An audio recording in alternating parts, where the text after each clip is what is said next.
সেকারাং সেকারাং বলতে এখন বোঝানো হয়। সেকারাং, এই সেকারাংকে মানুষ অনেকভাবে বলে থাকে। কেউ বলে ইস্কারাং, কেউ বলে সেকারাং।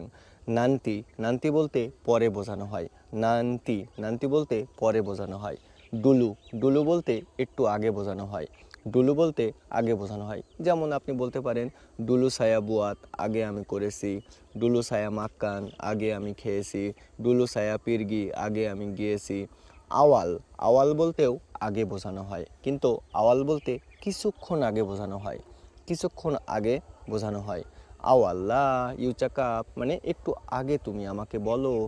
আওয়াল্লা ইউ চেকআপ, আওয়াল্লা মাক্কান মানে একটু আগে তুমি খেয়ে নিবা। আওয়াল বলতে কিছুক্ষণ আগে বোঝানো হয়। আর ডুলু বলতে অনেক আগে বোঝানো হয়। নান্তি বলতে পরে বোঝানো হয়। নান্তি নান্তি লা ইউ পিগি, পরে তুমি যাও। নান্তি লা ইউ মাক্কান, পরে তুমি খাও। দেখুন, এই ধরনের ভাষাগুলো কিন্তু প্রতিনিয়ত প্রয়োজন হয়।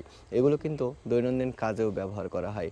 আপনি যদি মনে করেন যে ভাষা আপনি সবগুলো মুখস্থ করবেন, তাহলে কিন্তু আপনি সব ভাষা মনে রাখতে পারবেন না। অনেকজন বলে যে ভাই ভাষা মনে রাখতে পারিনি, কিভাবে শিখব? তাদেরকে আমি বলবো যে দৈনন্দিন বেসিক চলতি ভাষাগুলো আপনারা আগে শিখবেন। তাহলে আপনাদের ভাষা শিক্ষাটা খুব দ্রুত হবে এবং ভাষা বুঝতেও পারবেন এবং ভাষা বলতেও পারবেন।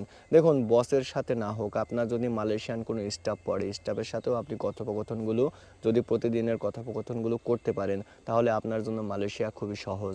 তো বন্ধুরা, এখানে যে ভাষাগুলো আমি দিচ্ছি এগুলো কিন্তু প্রতিদিনের ব্যবহার করা ভাষা। Faruk itu semua gambar hantar dekat saya.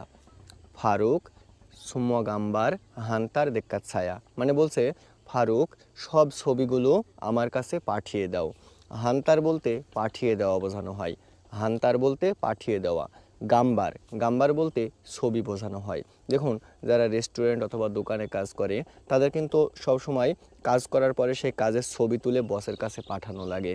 তো হয়তো বা কোনো সময় আপনি পাঠাননি, খুব মিস্টেক হয়েছে, সেই সময় কিন্তু বস আপনাকে বলছে যে hello Farooq, semua gambar hantar dekat saya. semua gambar hantar dekat saya মানে ছবি সবগুলো আমার কাছে পাঠিয়ে দাও। তো আপনি কি করবেন, যে যে কাজ করেছেন সেই কাজের ছবিগুলো সবসময় বসের কাছে পাঠিয়ে দেবেন। অনেক সময় কি হয়, যারা রেস্টুরেন্টে কাজ করেন সেই কাজগুলো যখন পরিষ্কার পরিচ্ছন্নতা করেন, এই পরিষ্কার পরিচ্ছন্নতাগুলো কিন্তু বসের কাছে পাঠানো লাগে।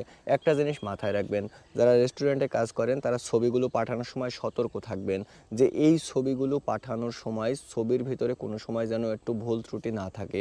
ছবিগুলো সবসময় খেয়াল করে সুন্দর করে বসের কাছে পাঠিয়ে দেবেন। তাহলে বস সবসময় কাজের প্রতি খুশি হবে। বন্ধুরা, এরকম ভাষা যদি আপনারা পেতে চান তাহলে অবশ্যই একটি লাইক